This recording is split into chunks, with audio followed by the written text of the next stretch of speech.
Boa noite, no ar a edição desta terça-feira do Painel Regional. Hoje a gente recebe aqui a visita do Carlos Saraiva, presidente do PTB de Guarujá. E está conosco também o Fernando Chagas, nosso cientista político.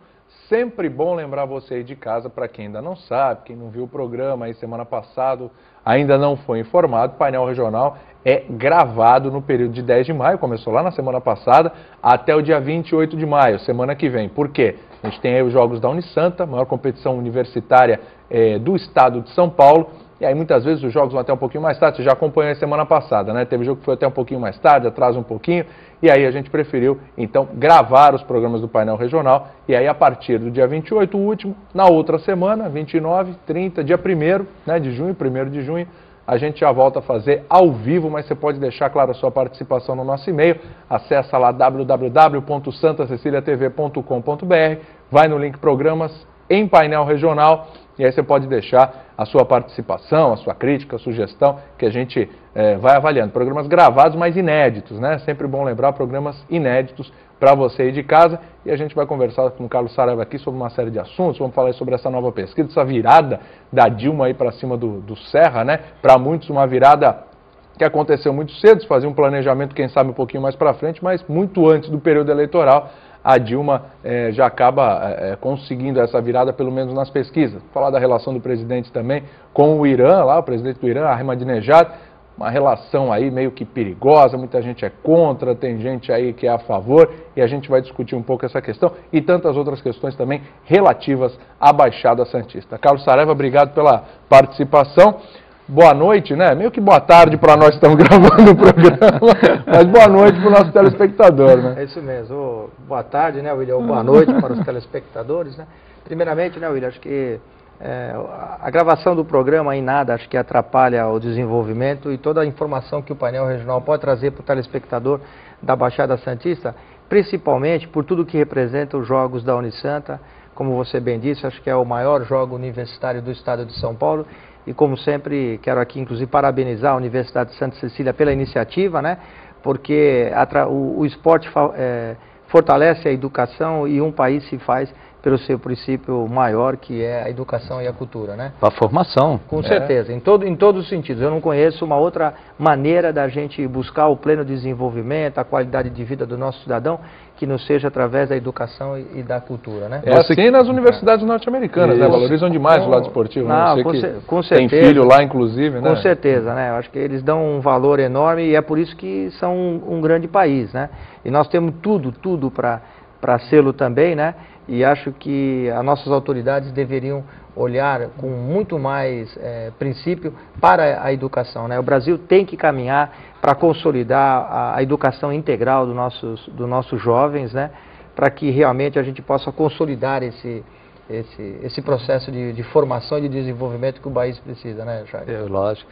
Chagas, boa tarde e noite.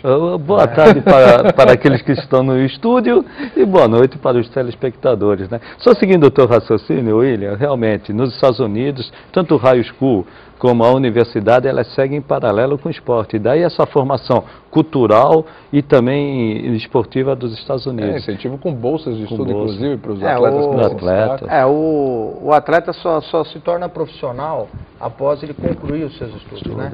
Enquanto ele está mesmo na universidade, ele pratica o chamado esporte amador, que em nada perde para o nosso esporte profissional, até pela infraestrutura que as universidades americanas têm, né? Infraestrutura, exatamente. E inclusive, eu quero até aproveitar aqui o gancho, né?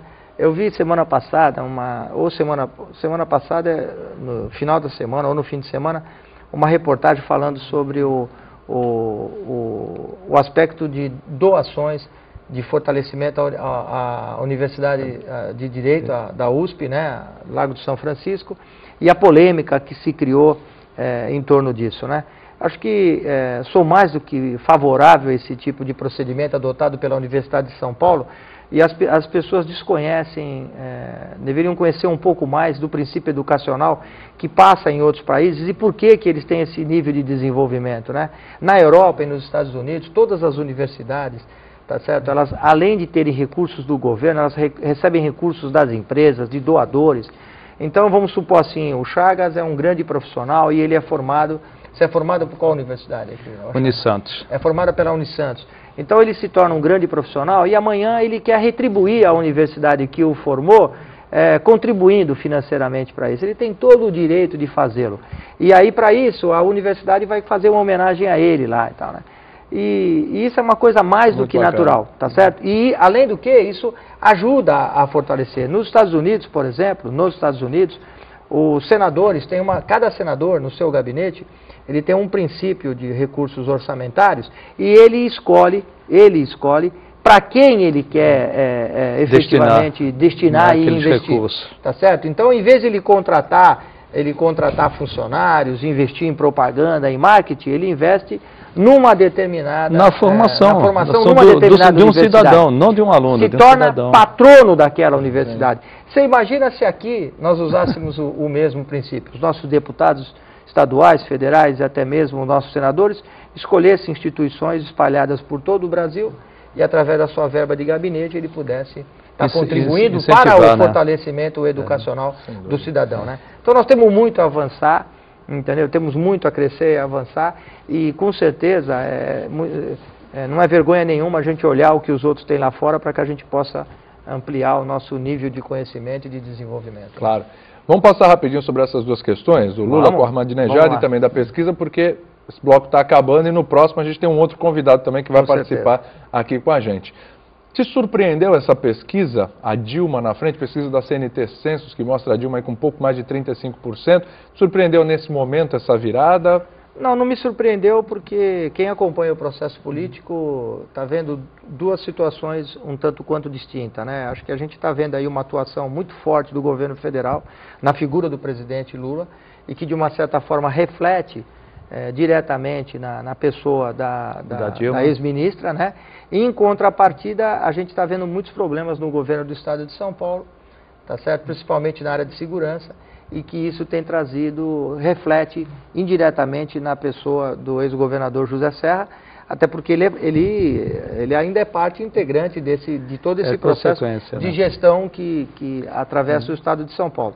Mas não me surpreende não, embora eu acho que assim que começar realmente a campanha, e começar a campanha pela televisão, começar os debates, começar... Se eles tiverem. A troca, o fortalecimento de ideias, até porque a política, o gostoso da política é que ela seja discutida no campo das ideias e das propostas, né, sem ataque pessoal, essa coisa e tal. Acredito que haverá uma conjunção de forças e tudo leva a crer que a eleição vai para um segundo turno e ela vai se polarizar, na minha visão, nos dois turnos vai se polarizar entre o Serra e a Dilma.